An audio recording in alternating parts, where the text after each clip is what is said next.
Now look, HBox, one of, if not the greatest players of all time. Honestly, might just straight up be the GOAT. Stuff he's been able to accomplish with a character like Jigglypuff. I also think it's cool, even though I think we should stay as far away from crypto as possible. I think it's a good thing that he's bringing in money for the community. I also don't like Fresh Cut, but take the money. But if Fresh Cut, if they end up going bad or whatever, if they end up being a bad thing for the community, I'm gonna be there in a month, just ready to capitalize with the greatest I told you so of the century, and I'll be eating good for a month. This is something I wanted to talk about for a while. Never really got around to it. This is, once again, an extension of the Smash World Tour debacle and like Nintendo working with events and licensing and that kind of stuff. He says, you're implying that Nintendo has never supported the Smash community on that end. The topic was like prize pools, organizing events, stuff that like other companies are doing that Nintendo kind of drops the ball on. First off, Nintendo has no issue with Smash tournaments. Like, you can run like a Smash tournament outside of in your basement or out of your garage or whatever. They don't have an issue with that. They have an issue with the commercialized aspect of these bigger tournaments. That's the issue they seem to have, which is why many sponsors tend to avoid unlicensed events. Like Ludwig has said, like, I can't get these sponsorships because they know that he doesn't have the approval from Nintendo. A lot of brands are wary to work with even me when I run a Smash event because they know that I don't have the approval from Daddy Nintendo. So Nintendo, obviously, in that regard, they do dish out licenses to these events. Last year, almost every major tournament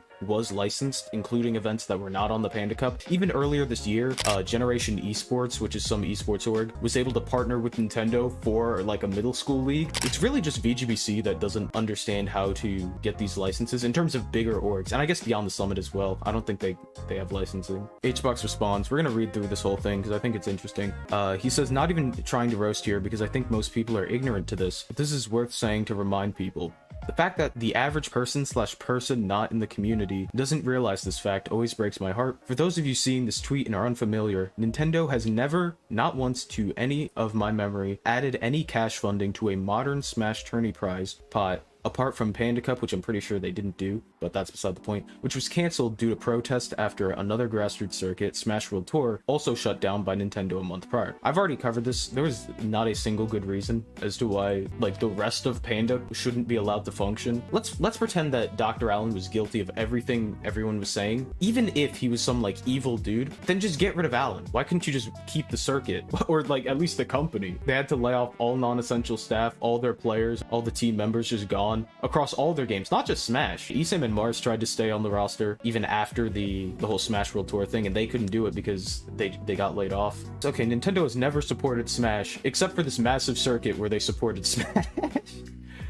we had a Nintendo supported thing. And even outside of Panda Cup, we had like 4 or 5 licensed events that were not on the Panda Cup. Genesis, Shine, Low Tide City, and Riptide. None of them were on the Panda Cup, but they were all able to get licensing. Now granted, that's different from obviously what he's talking here with like getting cash funding, but just the permission to get a license, have this commercialized activity, getting these sponsors on board, that's huge. The fact that you have the permission to do that, you know, Genesis makes over $350,000 a year. Also, $350K for Genesis. Don't you guys make more in revenue in 1 year than $350K?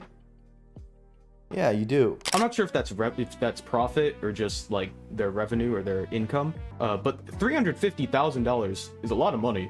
You don't get that being grassroots. You don't get that from staying away from Nintendo. And as it turns out, they are licensed by Nintendo. They've been licensed by Nintendo for several years. Was any Genesis licensed? Yep. Many were. Many were publicly announced to be too. So clearly, Nintendo's support in this way does benefit the community, even if it's not a cash prize. So I could agree with this in the sense that, yeah, they should probably add more to the prize pool so the players get paid more.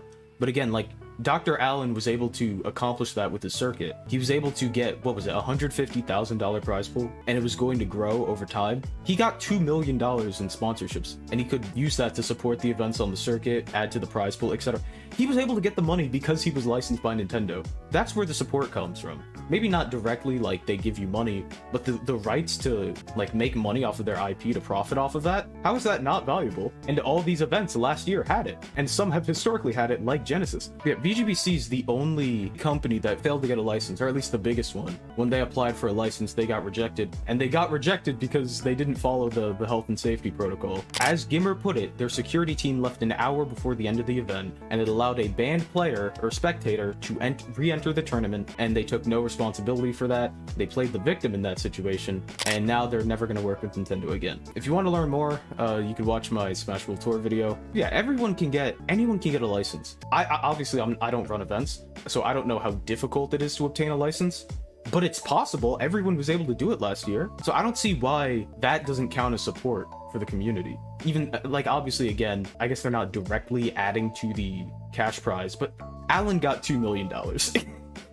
Alan got $2 million. I think you could argue that the whole process to get a license is maybe unnecessary if it's difficult, or the fact that you have to go through all these hoops. Looking at it from Nintendo's perspective, I don't fault them for having that sort of stance that you have to go through them to get like a license to commercialize your event or to get like sponsors and stuff, because I'd understand why, as a company like Nintendo, if you want to keep this like sort of, I guess, family friendly brand, they'd have a big issue with, say, like Ludwig if he hosted a Smash event and ran like a Fansly ad on it. Nintendo's like, wait a minute, we don't want this being shown with Smash Bros. So I could see why they would want to control this stuff. And when you get a license, there are like guidelines that you have to follow. So there is direct like corporate oversight. Obviously there's the health and safety guidelines that we mentioned, but there's other stuff, like other restrictions that people have talked about. So I could understand Nintendo saying, we have no issue with events, but if you're going to be running ads and getting sponsors, you should get permission from us to do so. There's like two sides of the community. There's the one side that's like, we need money in this community, we want to take Smash Esports to the next level.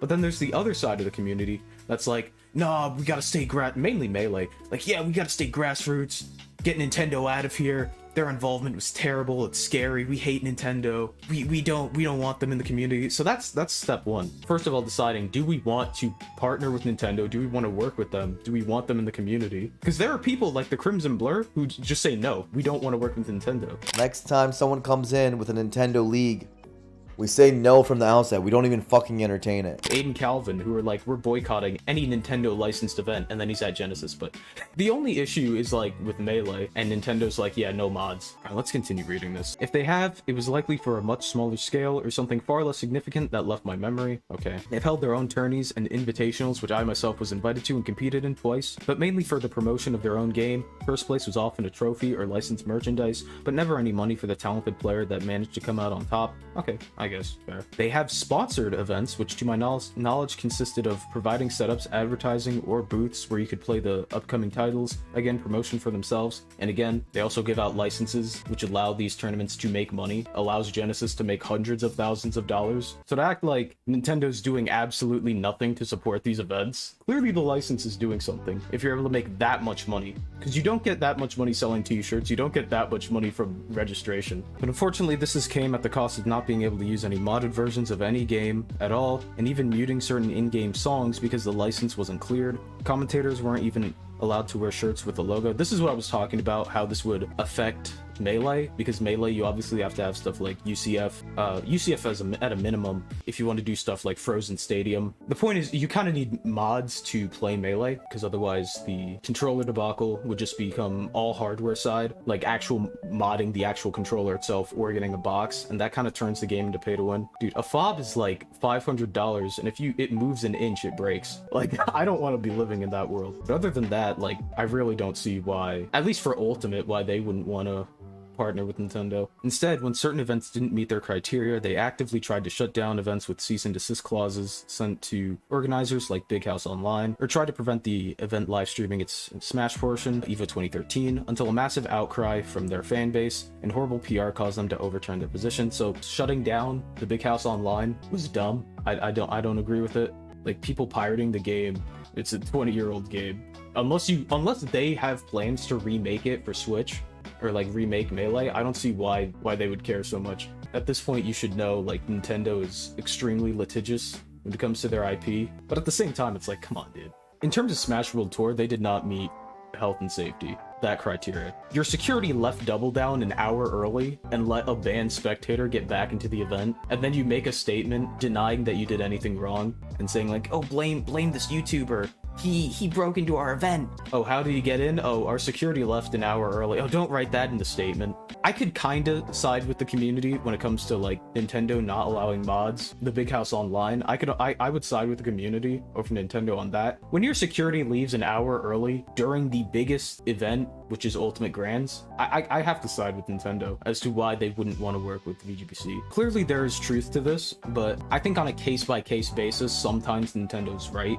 Other times I think they're just wrong. Or they're wrong, but I could understand why they would do something. Alright, to this day, I'll hold my ground on this topic. It just doesn't make any sense when almost every other major developer does this for their competitive scenes. I believe it's just a massive tone deafness in the company culture. Maybe not Nintendo of America, but for certain Nintendo Japan, who makes the final call at the end of the day. Yeah, I've heard that like Nintendo Japan is kind of archaic with how they do things, and that Nintendo of America genuinely wants to support Smash. The way I see it is that, well, Nintendo doesn't necessarily want to support Smash. I don't think they have an issue with doing it. They dished out licenses left and right last year. I don't think they have an issue with supporting the Smash community. If more organizations and TOs tried, they could get licenses. There's just such a massively missed opportunity here. It's been decades and it's nonsensical, and it's the reason whenever I have a platform to remind everyone about it. Imagine releasing skins for the game and taking just 5% of the revenue from those sales and putting it into an end-of-the-year spectacle like the International, a multi-million-dollar event. It would be groundbreaking. I still don't get why Panda had to die. Why we couldn't just remove Alan,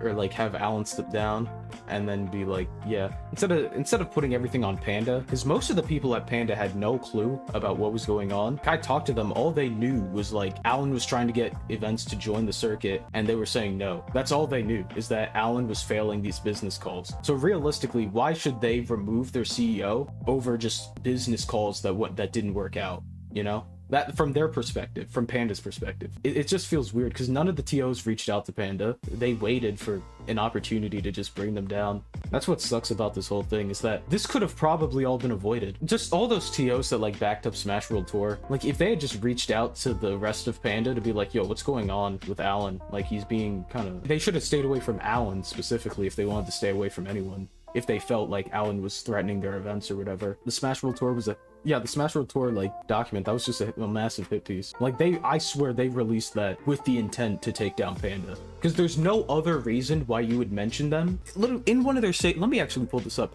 It's so dumb because it's like they're implying that Alan shut them down without explicitly saying it. To reiterate, we never claimed in any of our statements that Panda undermined Smash World Tour's relationship with Nintendo, but rather that Panda undermined our relationship with the tournament organizers. Yeah, Alan was saying they would get shut down after they announced. It prevented them from getting tournaments on their circuit. So even here, they're admitting like, hey, we never said that Panda shut us down.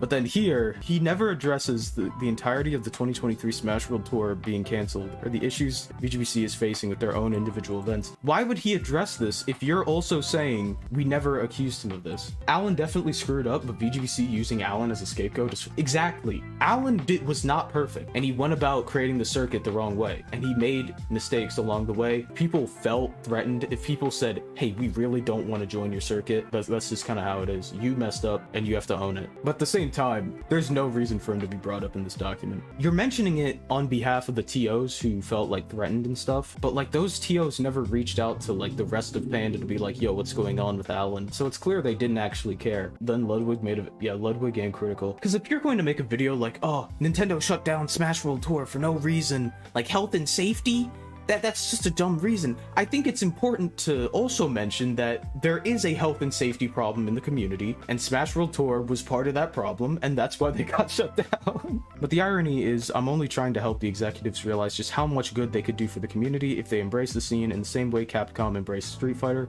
or Epic embraced Fortnite. Nintendo, when you want to finally do things right, I'm ready to help. I don't think this is how like business works, especially with Nintendo. I don't think you just at them on Twitter and say, yo, trying to run a 6 Smash event, let me know if you're interested. Part of this is also like VGBC and like these Smash community figureouts, they're so childish. Like your business talks fell through, so you start making twitlongers like begging for them to work with you again. That's kind of pathetic. How many big events are licensed? Last year, every event on the Panda Cup was licensed, but even events that were not, Genesis, Shine, Riptide, Low Tide City. Gama was on the Smash World Tour and the Panda Cup, that was licensed. Big House was on Panda Cup, that was licensed. CEO was on Panda Cup and that was licensed. That's like 7 events off the top of my head. And then earlier this year, Generation Esports was able to partner with Nintendo for like a middle school league for like three games, not just Smash, but Splatoon and Mario Kart. And they're not even a big entity in the Smash community. Not only do the licenses help these events, but many of these events have gotten licensed, so it's not even like a reserved thing for like just some people. When HBox talks about Nintendo not supporting the community, he means on a historical timeline from when people were trying to run tournaments or get spots in an esports org like MLG. That was either for one of two reasons. Either A, those orgs fumbled the negotiations like Smash World Tour and like did something that upset Nintendo, or Nintendo was like, no, we don't want to work with you. Or B, Nintendo has changed their stance, because sure, in the past, there have been multiple chances for these orgs to make these Smash circuits or Smash events or whatever, and Nintendo said no. But last year, everyone got licensed. So either those companies messed up or Nintendo had a change of heart. But either way, in modern present day 2023, getting Nintendo support is more than feasible. Everyone's been able to do it last year. Anyways, I was saying there are people in the community who want to push out Nintendo and then get upset when there's not enough money in the community. And then they turn to stuff like Fresh Cut or Coinbase. I think the obvious answer is yes, and that we should just take the necessary steps to work with Nintendo to maybe make a circuit like Panda Cup. I think a circuit would be cool. Having multiple circuits would be cool, which we could have had if VGBC wasn't inept and actually followed their health and safety protocols. Franchise confirmed, HBox hater. Nah, I actually like HBox. I think he's one of the greatest, if not the greatest players to ever play Melee. Yeah, and I think he's overhated. I think people hate him for dumb reasons. There are obviously legitimate reasons to dislike him, but a lot of it's very overblown. The next thing we need to talk about. Grassroots Smash needs to die. It just has to. There's no other alternative. We can't continue like this. Oh, we want Nintendo support, but no, we don't. And we're split on this. No, we need Nintendo support. This isn't a question, this is an answer. Obviously stuff like locals and those smaller events, obviously those we still need. They will always exist. Online tournaments will always exist, and those are grassroots, obviously. It's 2023. If Smash as an esport, like if they want to go from here to here, you need Nintendo. You can't stay grassroots. Look at Genesis. I need to say this. Genesis is not grassroots. Genesis is not grassroots anymore. They were back like 10 years ago, but not anymore. They are not a grassroots event anymore. When you make that much money, when you're that big of a household name in like esports for like Smash, you're not grassroots anymore. At that point, you just made it. Because with the license comes like different restrictions and like guidelines that you have to follow. So there's clearly Nintendo is imposing control over the event. They're making hundreds of thousands of dollars, as we previously mentioned, per year. And then they get like 50,000 concurrent viewers or however many. They have thousands of people in attendance. Like, that's not grassroots. Grassroots is nightclub. That's grassroots. That's a grassroots event. Verdugo, that's grassroots. Genesis is not grassroots. Not anymore, at least. It was, but now it's built itself up to a point that it's no longer grassroots. Events the size of Genesis, or even just like half its size, like you should not be running on a grassroots basis. That's why VGBC is just a bad business model, because you're running these massive events with almost 2,000 people with no Nintendo support. Like, why do you think Shine is ending after this year? This is the last Shine, Beyond the Summit. Why do you think they had to shut down? You need to accept that, hey, Nintendo might be difficult to work with, but we have to do it, and if we do it, there are clear-cut benefits. Oh no, we can't use UCF. First of all, we still run UCF. Nintendo licensed events still use mods. So it's not even that like big of an issue. Like we still run mods at like Genesis at these bigger events. So I don't get why that's like a point people bring up. Like, if you want Nintendo to support your events, prove to Nintendo that you can run good events. VGBC couldn't do it.